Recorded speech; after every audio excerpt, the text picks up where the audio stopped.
So here we are, MedtechVISION 23 with Ingrid Ellerbe, the backbone of diversity by doing health tech.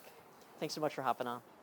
Thanks for having me this morning. It's a great way for me to kick off my day. Yeah, me too. I wanted to get some energy here, and I think I got it.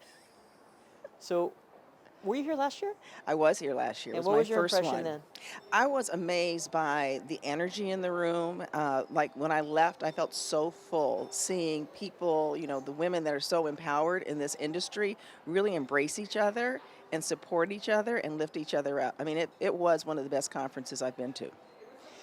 For me, in 20 years, it was the best conference I'd ever been to. Wow. Because it just was unique. And maybe COVID had something to do with that because everyone hadn't seen each other in a while, but the running to each other and the hugging and the shrieks of just like, hey!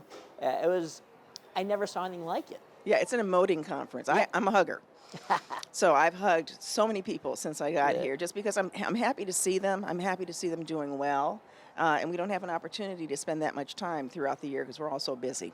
There's just a different feel for it. It's a celebration, but in a very intellectual and academic way, because I thought the content was terrific last year. Content was outstanding.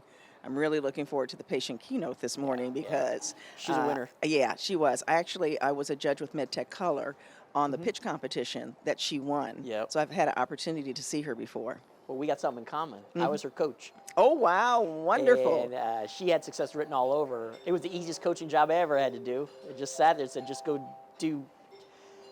When you heard that it was healthcare equity as the theme here, I'm curious what you thought.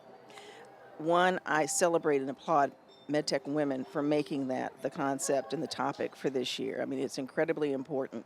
And one of the things that I've seen, Matt, over the last couple of years, I'm going to say the last 3 to 4 years, is there was a real peak of people interested in health equity and all the work that we're doing, and then it seemed to ebb a little bit.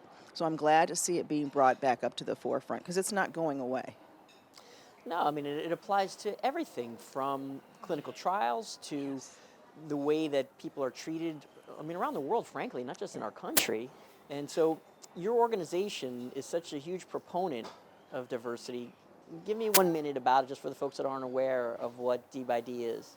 So Diversity by Doing Health Tech really came out as a result of a survey that was done about gender equity a few years ago. And then I joined the organization and I said, okay, this is diversity by doing. Let's look at everything within the health tech ecosystem and look at how we can lift people up. So we do a combination of people coming into the pipeline. We work with community college students. We work with young professionals that are in their career that don't necessarily have anybody around them that looks like them. We give them an infrastructure to say, through our speed mentoring programs, here are some people you can connect with. Here are people that you can bounce ideas off. We want them to stay in the industry, and I think that's a critically important piece of it. We do the same thing with summer interns. Over the summer, we take interns from medtech companies, 2 days, people that look like them, people that they can talk to, people that can share their experiences.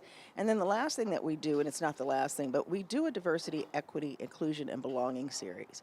And we do that because when I came in talking to medtech companies, they wanted to do the work, but one, they don't have the bandwidth. And secondly, they may not have the same kind of base understanding, or that's not their core competency. So that's where D by D Health Tech comes in. We support them in all of their diversity efforts, whether it's finding interns, hiring folks. We have a number of relationships out there that help us identify talent as well. What about the audiences? Do you go to the HBCU campuses? Well, first of all, I personally went to an HBCU, so I Is that understand right? it deeply. Where'd you go to school? Southern University. There you go. I'm a Southern University JAG.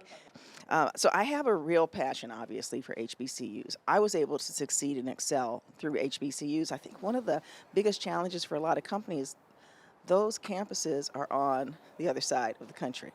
So when I talk to people here, I'm like, there's tremendous talent out there that you could tap into. You just have to look outside of your own backyard. Well, there's an old saying that I heard a long time ago when I was a kid, and it said, people do what they've done. And that's just what they've done. They've gone to the traditional schools, and instead of saying, well, we've been doing that for 47 years, how about we take a look somewhere else? Right, right. And how do you get visible? Is it by getting vocal? It is by getting vocal. It is by at least having these conversations in as many places as you possibly can and being brave and courageous about them. I don't think that's your issue. I, when I talk to people, they say, well, Ingrid, I'm going to hire the people I've always hired that I know are good. And I'm like, yeah, you're missing out on a whole lot. And you don't even know it. Yeah. Just have conversations with people, talk to them, find out who they are, what they're about. They bring so much more to the table when you have a diverse team. Well, listen, the way that people think is such a unique personal item, and when you have a diverse approach to solving a problem or a diverse approach to creativity, I mean, the difference that it makes is palpable. Yes. And all you got to do is look at the data. I mean, it's not like it's not out there. Yeah, you know what? You are able to consider things that you never considered because you didn't know. Yeah. And so that is in its own form of, I'll say it's naive. I can use another word, but I'll say naive No, I'll stick with with that that. view as well. I mean, you miss out on so many opportunities, lived experiences, particularly of the people that you're trying to serve as patients. Yeah, that's right. Well, look, fantastic to have you on. Ingrid Ellerbe, D by D. We're going to have a terrific day, and I'm going to catch up with you later. Thanks, for making Matt. some time. Appreciate it. You bet.